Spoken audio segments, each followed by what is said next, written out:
Já myslím, že jako si... Nemá důvod. Ale zase si vem třeba Američan. Nemá důvod. V Česku Nemá ekonomický důvod. A je to v 90. letech si strojili radiolokátor Tamara, znáte to? No? Ne, počkej. Který... Tamara, ne, to jsme měli. To je fakt hustý, to byla chlouba České republiky No, v jasně, 90. letech. Prostě od... Tamara. A najednou jsme měli tohle a bylo to, jo. Ono jich je víc těhle. A našlo to neviditelný bombardéry, Steel. A už to nesměli dělat. Neviditelný bombardér a přijde Čech, vole, a řekne, Ne. no tak já zachytím váš radar a je vymalováno. Ale Ale počkej, už to počkej, ne, počkej. Toho Čecha naprosto zrujnovali, nakonec ho přetáhli k sobě, protože on neměl prachy, úplně ho zkrachovali. Přetáhli ho k sobě, všechny radiolokátory zabarali. Teďka jsme chtěli, To nebo tam tu Česká republika chtěla prodat jiný radiolokátory, který najdou něco jiného, ale najdou Číně.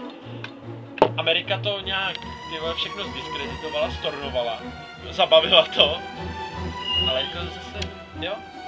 Jednou to tam nevyvážení nějaký zvuk, hrozně, který mi je to není takový- příjemný. Ale jednou to přijde, ale už tady nepůjde.